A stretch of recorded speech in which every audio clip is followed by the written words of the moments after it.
Hello, fam. It is the NFT Roundtable, a podcast by Umba Daima. It's Tuesday, September 13th, 2022, and I'm your host, Iris Nevins. Today, I'm speaking with Shane Salanitri, who is the CMO at Dynamic 3.0, which is a NFT venture-backed Web3 innovation firm. Welcome, Shane. How are you doing? Hey, Iris. I'm doing good. Happy to be here and happy to talk a little Web3 today.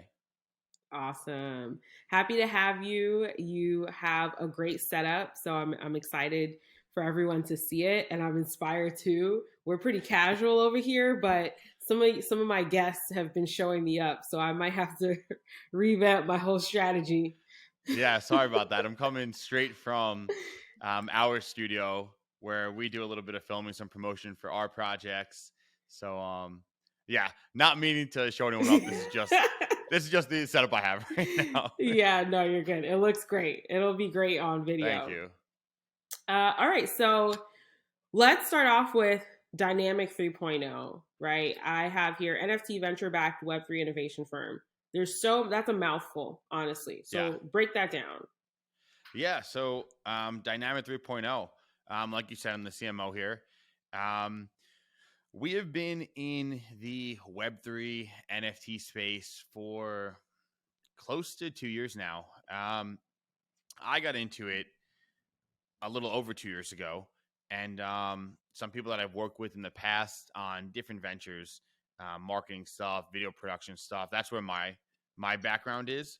We pretty much all came into the space around the same time, and we figured, yeah, there is a need here, and we think we can check some boxes, help some people out, and really provide the knowledge that we've built, and yeah, help brands and companies.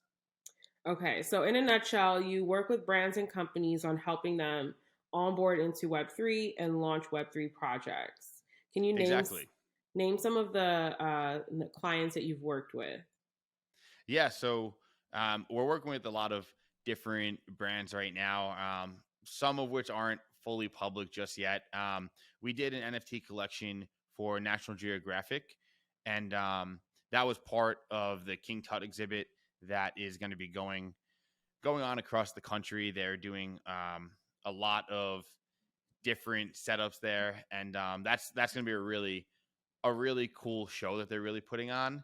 A lot of private capital providers, I would say, that have an idea for a project and they just want to make it a reality. So a lot of that type of stuff we get approached with, and yeah, we implement strategy, marketing, community building, blockchain, everything that pretty much goes into building and launching a successful Web3 or NFT project.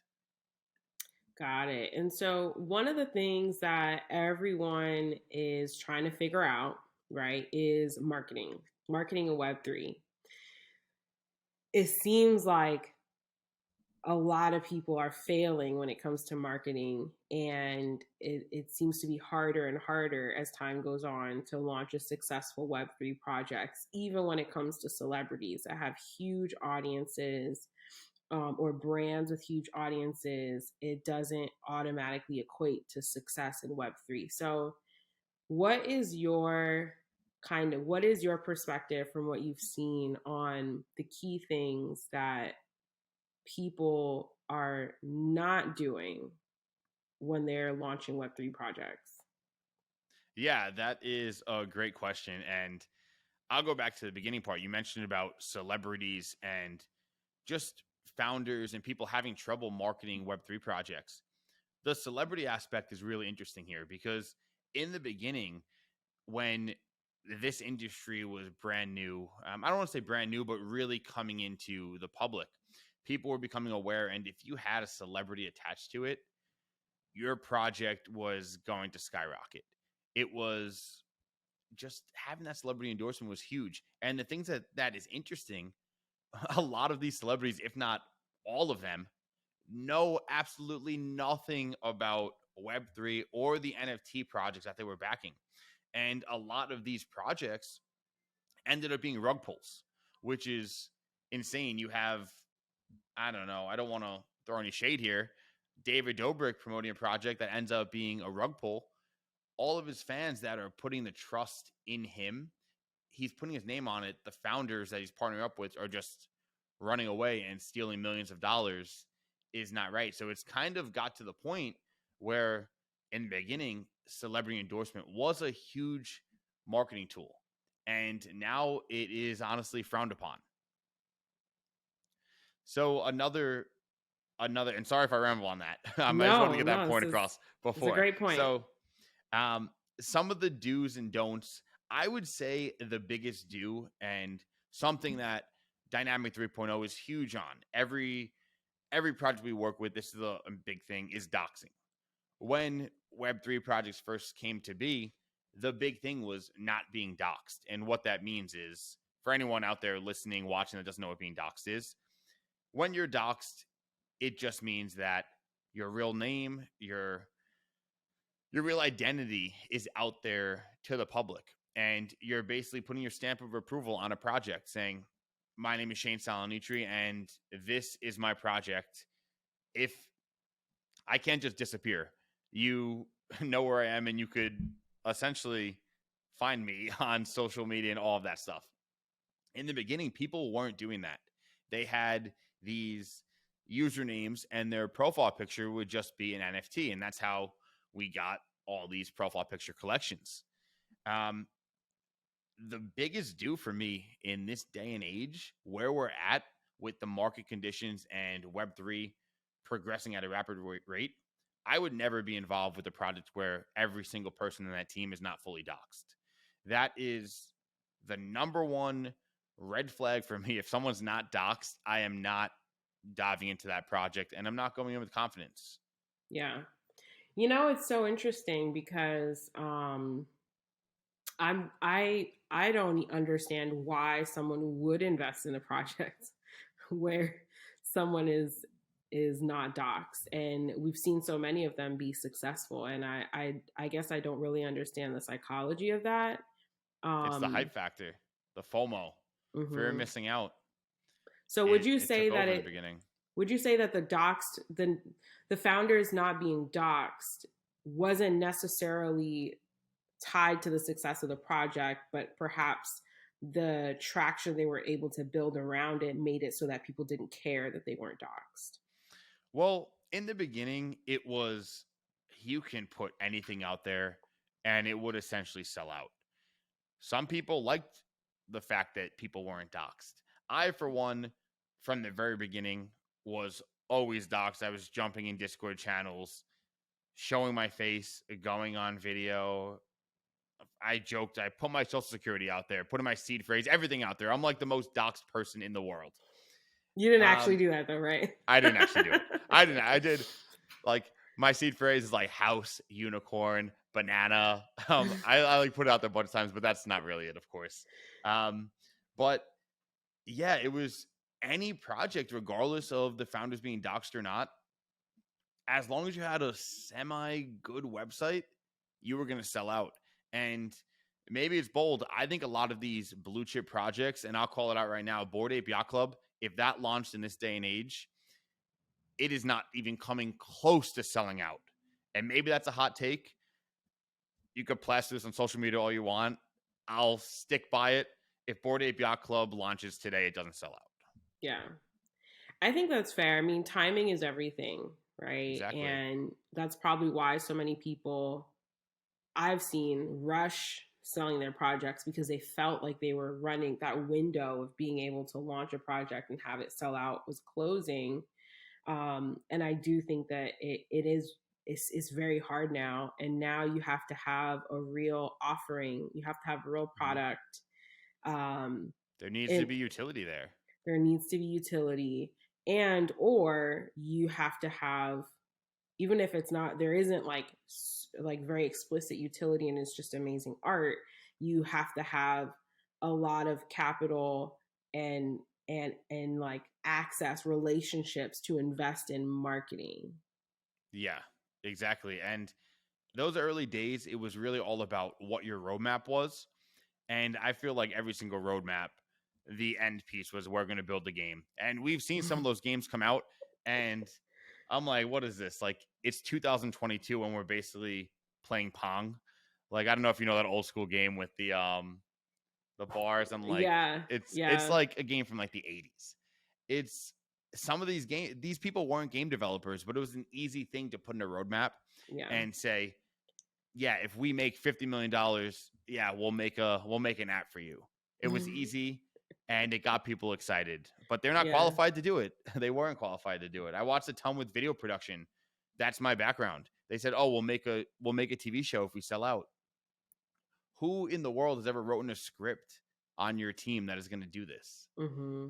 And people didn't look into it, and now we have a ton of blue chip projects. Mm-hmm. Obviously, some are great. Some are great. Yeah, I don't want to put this out there. Some are great, but there are some that I think are highly questionable. yeah, yeah. No, that makes a lot of sense. So, okay, so doxing your team, right? Having utility, Hmm.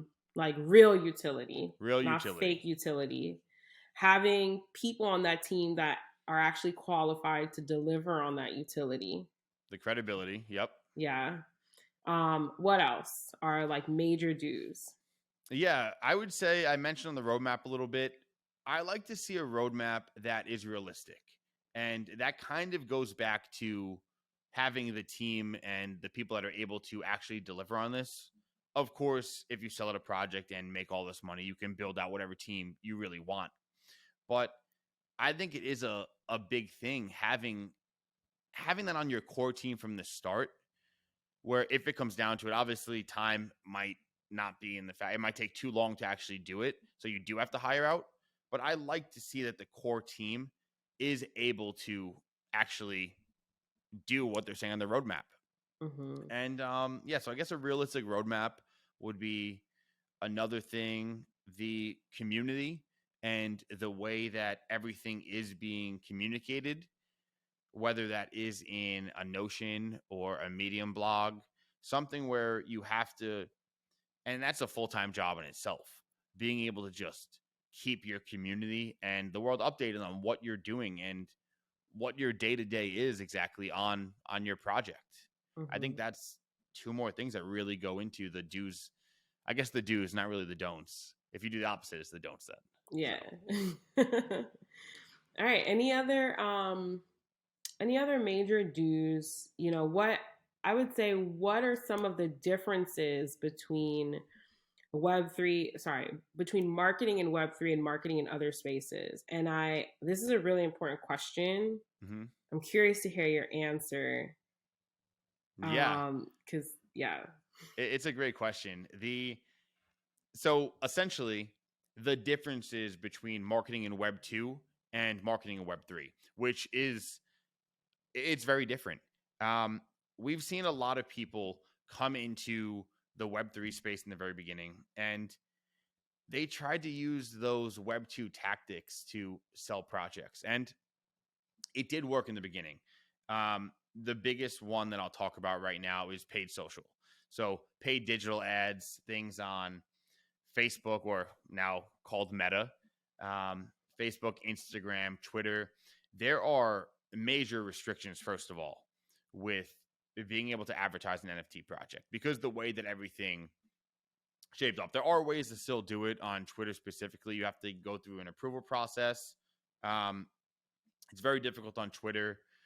LinkedIn, you can, but it's very expensive there. It's probably the most expensive of all the social media platforms. But the typical strategies that would work in the Web 2 space, quite frankly, just don't work in Web 3 the same.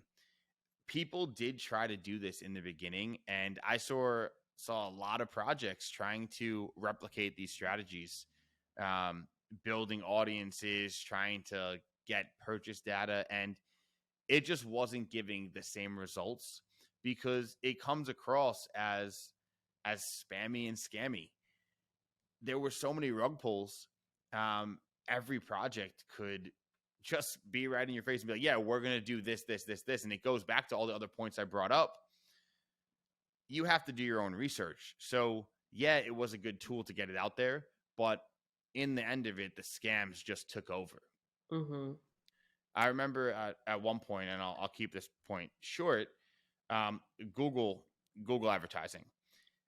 I remember it was for, I believe, the Doodles, and I made a video about this, ranting about Google and how I was so frustrated in their approval process. So I Google searched Doodles NFT project, and obviously, if you're familiar with Google, you get the first two that pop up, which are ads. The very first link was doodles.io with three O's in the middle. Obviously, anyone that doesn't know, Doodles is spelled Doodles. This was a fake website. The fake website was made amazingly. It looked exactly like the real Doodles website, but this whole thing was a scam. Anyone that searched Doodles would click on that link, think that they can buy an NFT from their site, and essentially just lose a bunch of Ethereum. And I was wildly mad when I found this out because it's just straight greed from Google. They are, and I don't want to confuse people. I'm talking about Doodles and Google. They sound kind of similar. I should have used a Yeah. different NFT project as an example.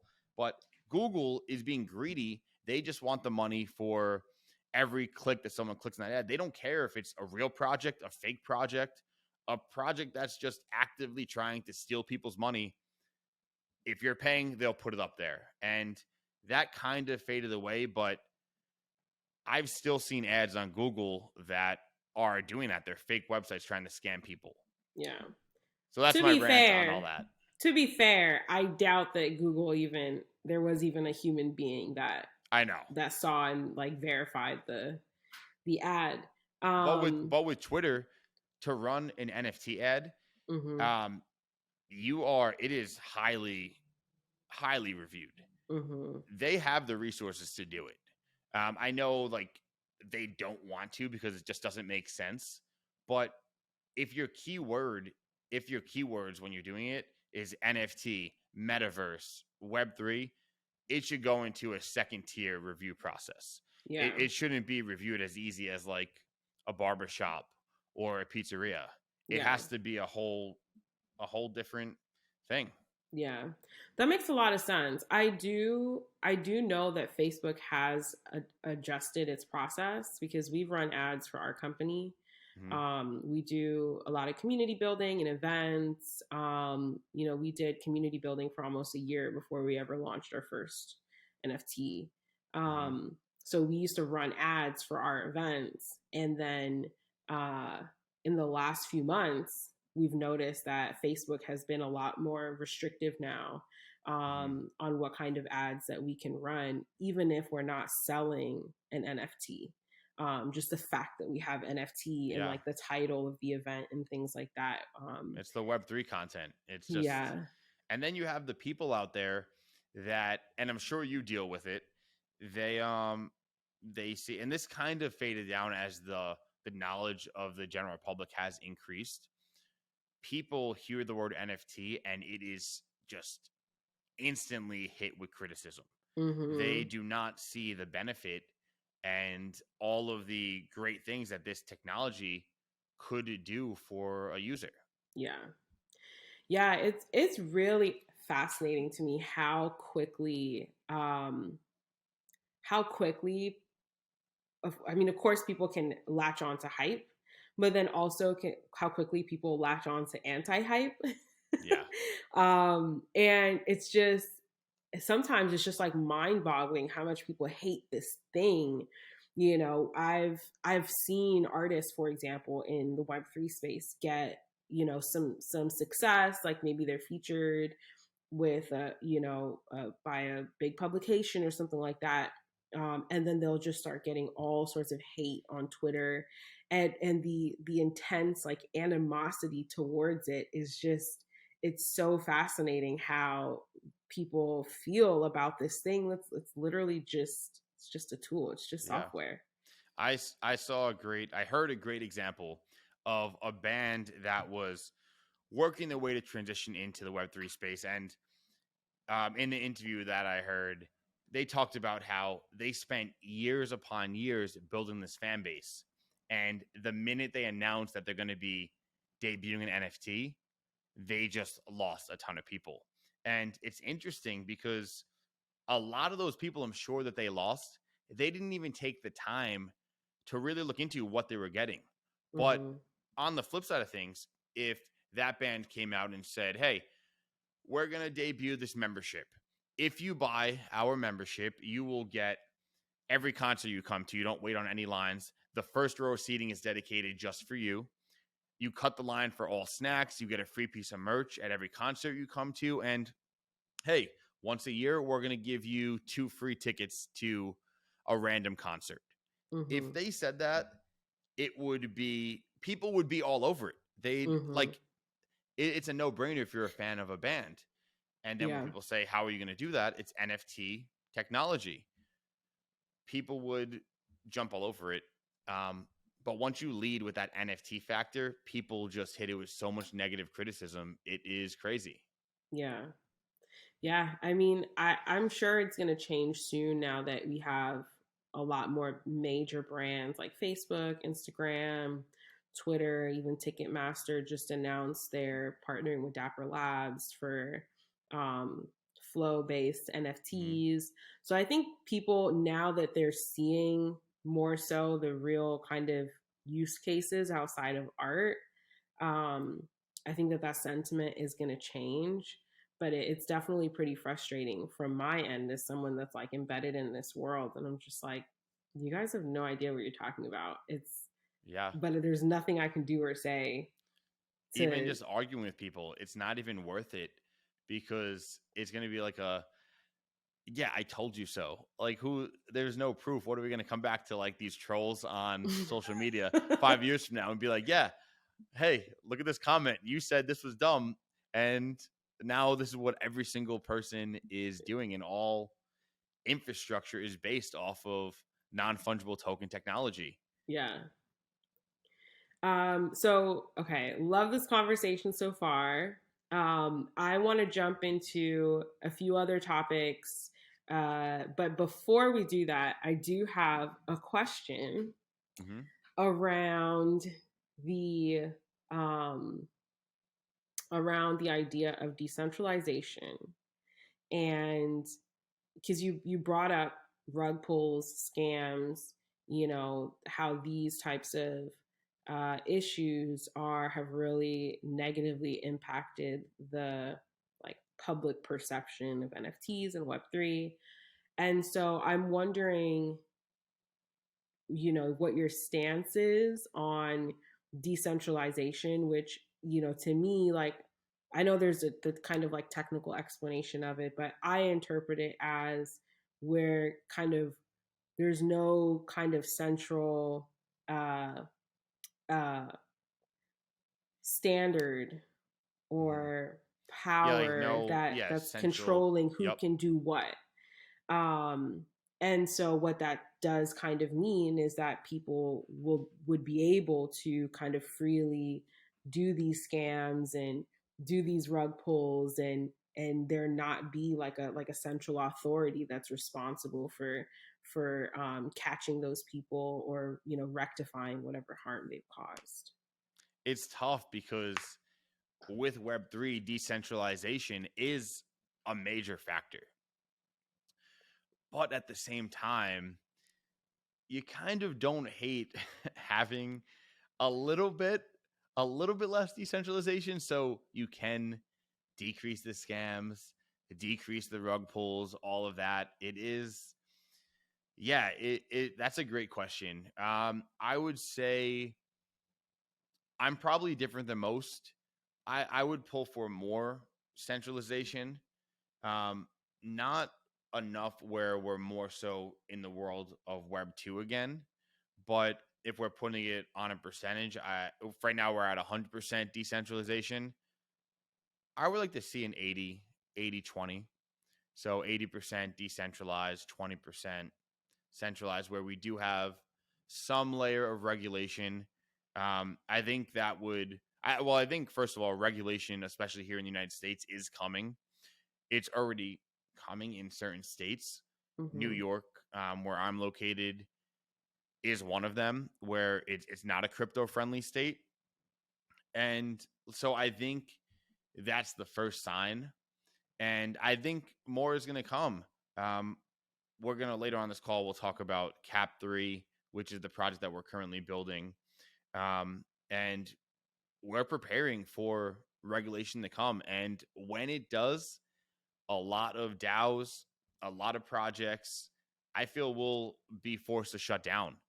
Yeah. And yeah, it's interesting because right now there's so many projects where I feel like this may be bold to say, and maybe it's a little messed up, but it's money laundering. Mm-hmm. There's no reason a project with a floor price of 0.04 should have an NFT on a random day sell for 600 ETH. Mm-hmm. There's something fishy going on there, and I've heard people say it's good for the industry that there's a lot of volume, but I don't see it. And I think things like that are going to make regulation come a little bit faster and take away this decentralized aspect a little bit. Yeah. I tend to share the same perspective. I probably would want even more centralization, to be honest. Yeah. But I guess I could bump it. I'm trying to stay Web3 here, and I don't want to go. I don't want to go too much. I think that I think I think a lot of the kind of ideas and philosophies of Web3 have actually been tested before.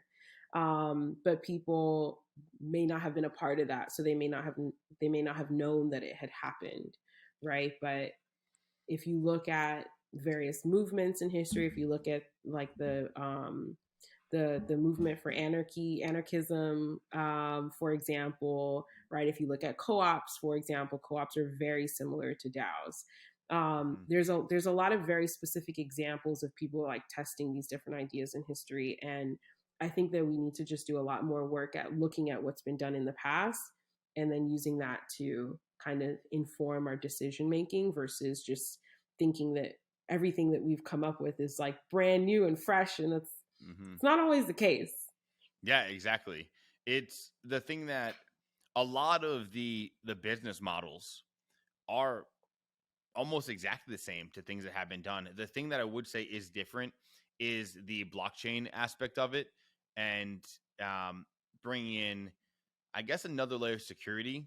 And that is one of the things people do say with the blockchain, which is always ironic because there's more scams than ever on the blockchain. But in the grand scheme of things, it does bring more ironic security. Yeah.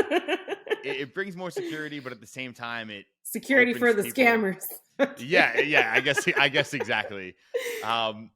Yeah, if you know your way around a keyboard, and I guess that's a good point. Just more security for the scammers. I mean, I'm exaggerating. It's security if you know what you're doing. Right? Exactly. Yeah. That's a better way of putting it. But yeah, I always think about that where when everyone's is saying like blockchain, all the security, like all the stuff that goes into it. But then you hear about the scams have calmed down. People are becoming much more educated, but at a point it was like every single project that launched had at least 10 fake projects associated with it. And it still is like that, but people don't take their Discord DMs and Twitter DMs nearly as seriously anymore. Yeah. They become numb to them, which is honestly good. Yeah. I agree. I think also it seems like the US government has figured out ways to still kind of track down who owns certain wallets, and so I'm sure you can still get away with stuff if you're highly sophisticated, but there are people that are getting caught. So I'm sure that's made some people more hesitant to do these scams as well. Also, fun fact. Okay, this is not a fact. This is hearsay, but somebody was telling me that they are pretty confident that the United States government has known about blockchain and has been using blockchain internally for many, many, many years, Hmm. far way before it actually caught on to the public. And so I'm very curious to see if well But yeah, if that will be true. that is very interesting. That'd be pretty cool. If so, I mean, we're all out here thinking we're on to something brand new, the new wave. Meanwhile, it's been being used by the government for years now. I mean, I wouldn't be surprised. I wouldn't be surprised either. I feel like they catch everything, Yeah, yeah. everything. It's interesting because I don't know if you remember a couple months ago, there were people that actually got in trouble for rug pulling because they advertised it. They were like, "Oh, rug pull got you again," after they sold out. And I forget the exact project. I mean, I've been rug pulled so many times. Have you been scammed before? I actually have not. Um, Wow. yeah, I have not, but I I mean, my logic, my reason for not being rug pulled is because I don't buy a lot of projects. Most NFTs that I buy are directly from artists that I follow and I support. I have a handful of PFPs, but it's not something I was like actively Mhm. doing. But I also like I'm a former software engineer, and when I worked in the industry, we had to get very consistent training on how to avoid scams because that's how the majority of companies get hacked is through their employees. Mhm. So That makes I sense. we've definitely been targeted, and I've had team members targeted within my company, but I personally and the company itself has never been a victim. That's good. Yeah, so in total, I've been rug pulled once, um, hit with scams 3 times, which is I mean, it probably sounds weird. I'm in the space like that shouldn't be happening to me, but there's some logic No, here. I So feel like a lot of people that are very embedded in yeah, the space, it's happened. it happened to me a long time ago. The rug pull was right when I was in the space. Like I saw this and I was like, oh, this is going to be something that is. I had a feeling they were gonna. It was when Bored Ape Yacht Club first took off, and it was like this banana project, and all signs pointed. It was like it was like maybe like 3 weeks after Bored Ape launched. Bored Ape Yacht Club launched. I was like, yeah, I have a feeling it's going to be a sister collection to Bored Ape. So, and I didn't know anything about NFTs at the time, so I bought a couple of them. Couple like maybe times that by like 3 or 4. I think I bought like 15, Oh my and god. yeah, You went all in. I went all in, and the next thing I know, Discord's gone, website is down, and Wow. never heard from him again. Actually, in the studio, we had them framed and we put them on. We were calling it the wall of shame at one point, but then it kind of morphed into the wall of shame because it was just all of my like banana NFTs up there that just were a rug pull, and it was a good little lesson. The times Wow. when I got scammed though, that was more recently. I would say 6 months ago. I was It was two different projects, but both pretty much same exact situation. I was talking to the founders about joining on and doing some marketing help for them. And communication was strictly over Discord. So everyone says never answer DMs, all that from the project. But I was like having active conversations with the founders the days leading up to Mint. Yeah. So then I get hit with a message from what looks like from the founder, same picture, same everything, and saying something like, "Oh, hey, don't forget, Mint is live." So I'm thinking, "Oh, we were talking these last couple days. He is just like reminding me, oh, the Mint's live." Thinking it's all secure. It's from the guy I've had numerous Google Meets with. Click the link. Yeah, couple $100 out the Dang. window. So yeah, Wow. learning experience though. It's all a learning experience, and Yeah, for luckily I've sure. been safe these last 6 months or so. So For sure, for sure. I also do. I feel like we're going on all these tangents, I but know. it's such an interesting conversation. I saw that MetaMask just released a feature the other day that allows you to see exactly what is happening when a transaction happens. Hmm. And as a engineer, I do not understand why it took so long for them to launch this feature because I can't imagine that it's that complicated. I think that it's really taken some of the like bigger, powerful institutions like MetaMask a while to decide to take this seriously and start protecting people. Hmm. Um, but I think that we're going to see a lot more infrastructure in place to protect people because it shouldn't be that easy Yeah. to just It's steal. already gotten so much better.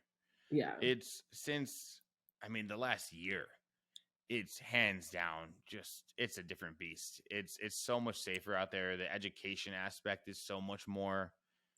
I guess education is the big thing here. Yeah. It's Just people huge. becoming aware. It's huge. All right, let's jump into Cap3 Collective. This is a project y'all are actively working on. I'm excited to hear about it. I'm not the biggest fan of DAOs, so I take Yeah, we'll that talk back. about it. We'll talk I about take it. that back. I wouldn't say I'm not. Actually, no, I'm lying. I'm not the biggest fan of DAOs, but for a very specific reason, and I'm very curious to hear what the vision is and like where y'all are at now with this project. And I could probably guess why you're not the biggest fan because you did mention about the decentralization and thinking it should be even less. So does that play into the reasoning? Um, To some extent, yes. It's actually a bit more because of I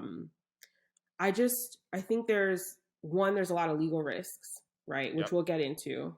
There's a lot of legal risks, and I think too many people were kind of jumping into it and also putting a lot of pressure on other people as if to say if you're not a DAO, then there's something wrong with your company. It's not Web3, and it's Yeah. like I see legal risks that you don't see, and I'm not willing to put my whole business at risk just to follow this quote unquote fad.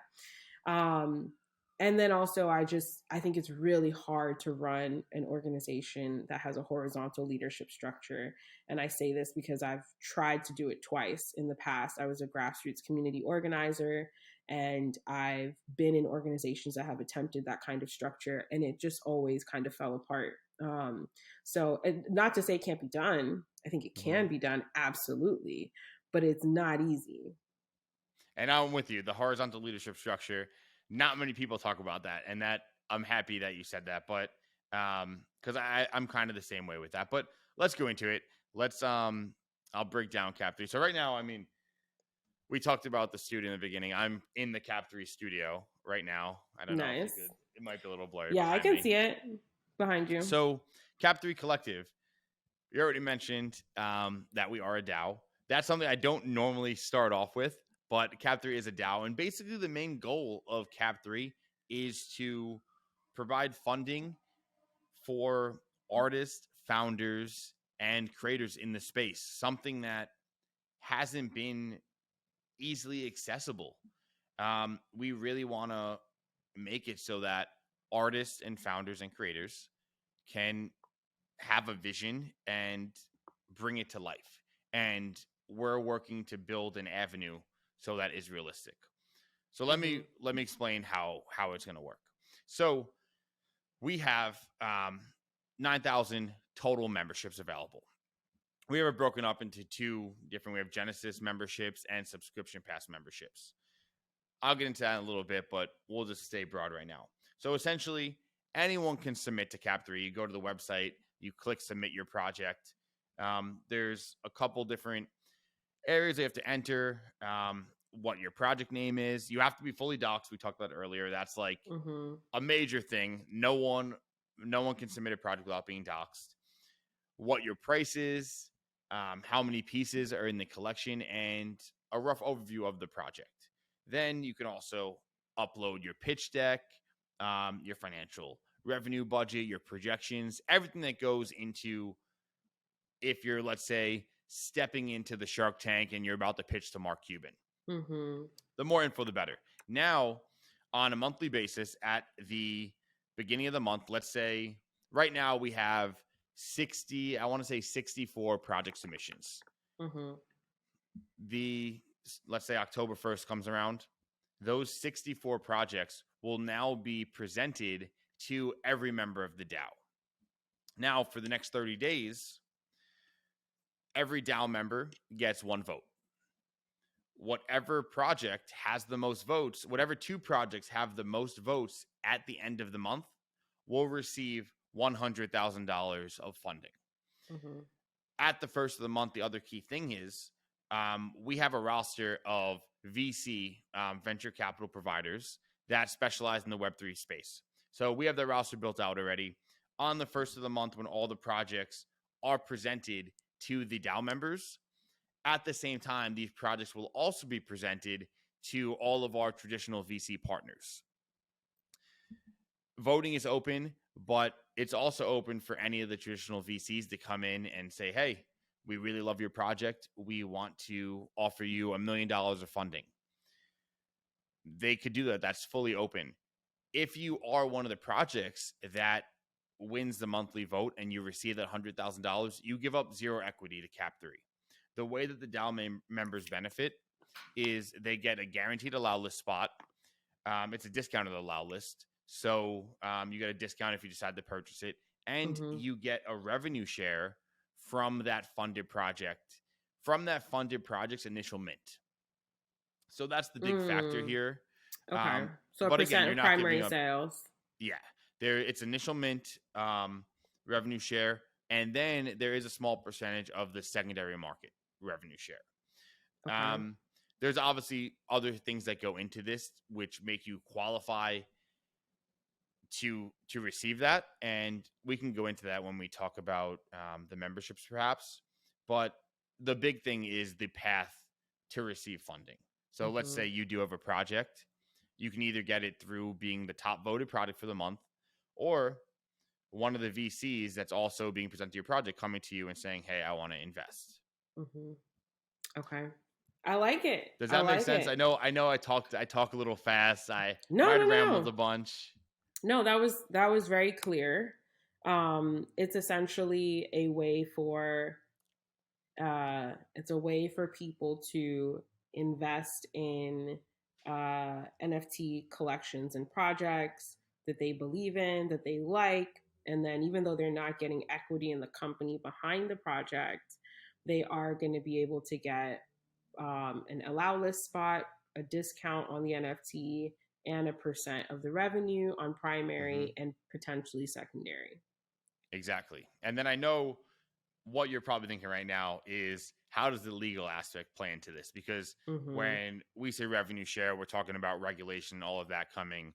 A lot of DAOs are doing that, and I'm sure they don't have their ducks in a row to understand what they have to do with legal. So we legal is a large aspect of the budget for Cap3.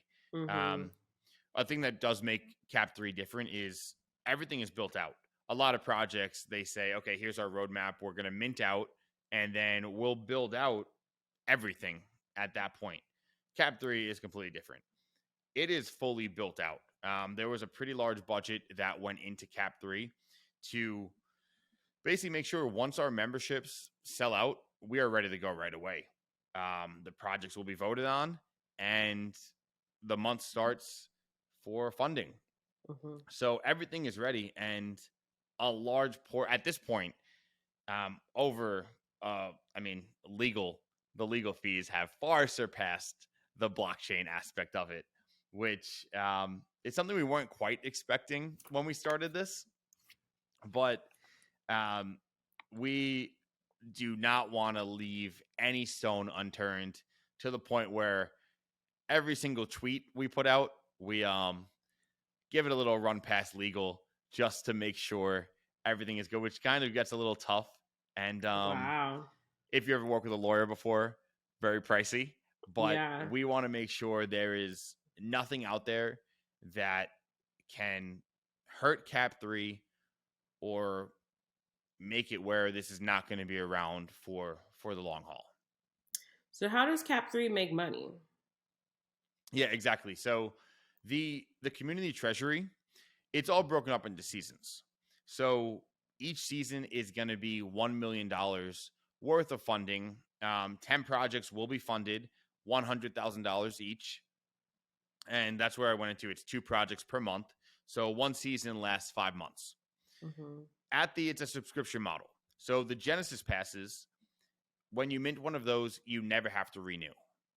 The subscription passes, those will have to be renewed every season. Mm-hmm. So you buy season 1. At the end of the season, if you own a subscription pass, you have the first right of refusal. But if you say, hey, I don't want to partake in season 2, you can give it up, and you'll have about a week to say you want to renew. If not, it goes up for sale, and a new member of the community can purchase your pass. Okay. So So you have a that's how. marketplace that can facilitate this So that's all process. the Cap 3 platform. Exactly. Okay. And that's part of what I explained that's already built out.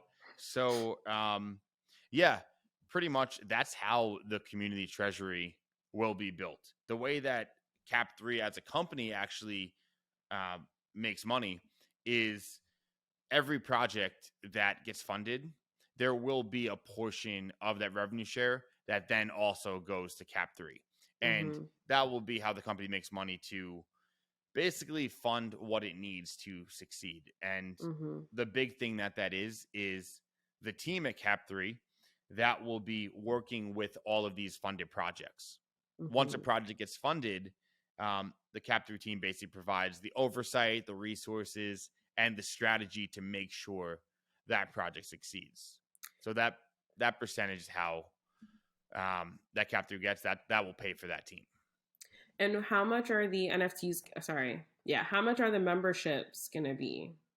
Yeah, great question. So, and let me explain before you say anything. So, our Genesis passes will be 2 ETH, and Okay. that's a big price for some people. And then our subscription passes will be 0.2 ETH. So, the big Mm. thing with the Genesis passes, those don't have to be renewed, and we have our revenue share calculator on our website. But let me go over this real quick with you. So, unlike other projects, we have a full refund. So if every NFT does not sell in the subscription pass collection, full refund. Everyone will get their money back, no questions asked. Yeah, the Genesis passes, those have an individual refund. So let's say today you say, hey, Shane, I want to buy a Genesis Pass membership. Let's say you're the 5th person to buy one. We have 500 that are available for sale that people can buy. So let's say we only sell 10 Genesis passes. That revenue share that is going to the Genesis passes, instead of being split amongst 500 people, it's now only being split amongst 10 people. So it's a much higher percentage. And then obviously, if there's 500 Genesis passes, Mm-hmm. that revenue share is diluted. And with the individual membership, individual refund, let's say you buy your pass number 5 that sells, you're happy with the amount of revenue share you're going to be getting based on the 2 ETH price. For every funded project that sells out, our calculator says you could fill in all the blanks. You're going to be making, at 5 Genesis passes sold, let's say $10,000 per collection sold. At 200 Genesis passes, maybe you're only making, I don't know what the number would be. Maybe it's $500 per funded project. So at that point, if you say, hey, this is a little bit, the revenue share isn't as good for me, it's too expensive, you can just go on the site, click refund, and you get a full refund. Does that make sense? Mm-hmm. This is very interesting. So, is this a project through Dynamic 3.0?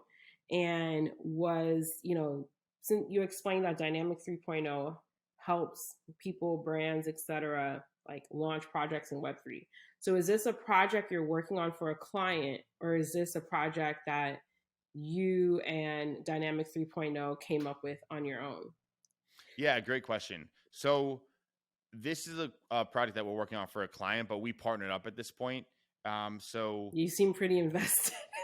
yeah, you, well, seem, yeah, we you had, seem all in. yeah, we are for sure. So we were approached about over a year ago now. That's how long we've been really building Cap Three with an idea, and we basically really loved the idea. So we worked with him, crafted the strategy, crafted the tokenomics, and really brought this entire thing together, building the puzzle essentially. Um, and yeah, we partnered up, and that is how the entire thing was essentially funded. And yeah, so yeah, we're full partners on it at this point, but I can't say it was Dynamic 3.0's original idea because that wouldn't be true. But we extensively worked on the strategy and hmm really crafting the entire model here. So when is the launch, and how can people find out more about it? Yeah, definitely. So to find out more, you can go to cap3collective.io. Cap the number 3 collective.io. Um, we've had where people sometimes type out the 3, but it is just the number. Then Genesis passes are currently on sale, so it is an application if you want to buy. So part of the reason we're doing that, with it being a DAO and voting, we want to make sure we're staying within our target community base. And we have all of our buyer personas, and we really want to craft this community based on the ideal candidates. Like we said earlier, anyone can submit a project, but you do need to apply to be able to buy the membership. So, hmm yeah, you can head to our website, can see where you apply, It's a and beautiful website. thank you, thank This you. is really well designed. Yeah, our team, our web development team, really knocked that one out of the park. So we yeah, shout out to Danielle. She really killed that one. Nice. And then one more quick question, maybe not so quick, but Yeah, definitely. when it comes to, you mentioned that you have had legal Hmm. support to cross your T's, dot your I's. Now, when it and you can only the only projects y'all will be focused on are NFT projects, not like a company that's raising, let's say, a round of funding. Is that what allows you to circumvent needing to have accredited investors? Well, so a big thing with, and I'm I'm up with the legal, but I'm not like fully aware of all of it. So I'm gonna do my best to answer this question. Okay. So the way that we are, Cap Three is, it's pretty much just a quality control on the products that come in, and it's fully the DAO making the decisions on what projects are receiving funding. So Mm-hmm. that is pretty much the biggest thing with how we are staying compliant as of right now. Um, we we when all the projects come in, we have a lot of different layers that they do have to submit, and that pretty much just makes sure you lose a lot of projects with that, just because they don't want to take, I don't know, the 3 hours to submit an application essentially to receive funding. And that Mm-hmm. it doesn't really take that long. It takes however long it takes you to put your pitch together. Mm-hmm. But the quality control aspect there is how we pretty much assure we don't have just complete trash projects coming in, and how we are staying compliant. Okay. And I don't know for if that does that answer your question. not really, but Yeah, go to the, sorry, that was just but another point. Go back to the other question. Just say it again for me. So I was asking about accredited investors, and for the folks that are listening, an accredited investor is someone that has a net worth of over $1 million, or they make, I believe, over 250,000 a year. And historically, you have to be considered "quote unquote" accredited in order to invest in a like a private company. So if you're trying to invest in like a seed round or pre-seed round or Series A, Series B at a Mm-hmm. company that's fundraising, you have to have this accreditation status in order to do it, because people that aren't accredited are considered to be like unsophisticated investors, right? Which is, Mm-hmm. you know, a lot of people call bullshit on it, but that's what the rules are. And now there's like some loopholes and ways that you can raise from people who are not accredited, but it's not very straightforward. So I guess what I was asking is if the fact that they're not buying into a company but buying uh, revenue share in an NFT Mm-hmm. project is what allows for there to not be this like accredited or non accredited issue.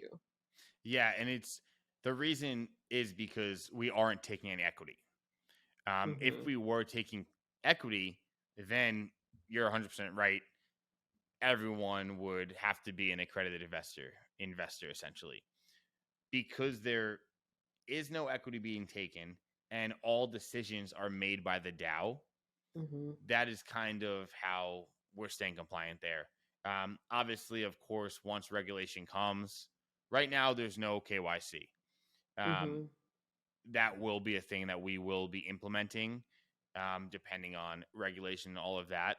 But I won't go too deep into that and what the plan is for once regulation comes and what we're kind of assuming it will be early on and then how it will progress.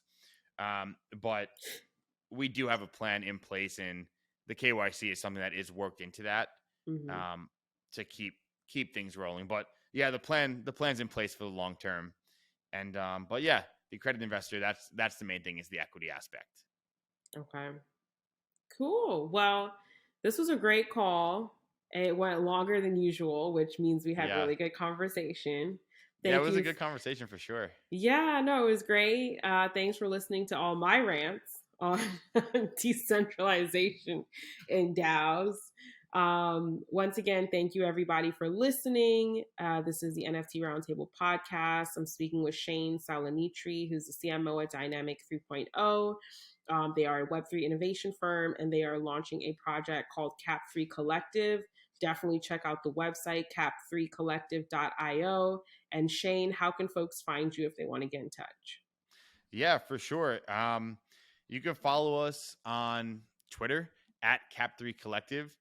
Personally, you can find me on LinkedIn, Shane Salinitri. I am on Twitter as well, at Salinitri, SALLYKNEETREE. It is the phonetic spelling of my last name, if you were able to figure that out. But I'm pretty active on LinkedIn, post a lot of video stuff, a lot of posts. So definitely follow me there and follow Cap3 Collective. Yes. And also, we didn't get into this, but Shane has a really dope background. He's been a producer, creative director, on camera personality. He's worked with a lot of dope brands like Disney and NFL Hall of Famers, etc. So definitely check Shane out, follow him, get to know his story, and hopefully we can actually dive into your story on another call in the future. Yeah, definitely. I'm always down to come on and talk a little Web3. Awesome. Thank you so much for joining us, and thank you to our listeners for listening in. We will see you next time.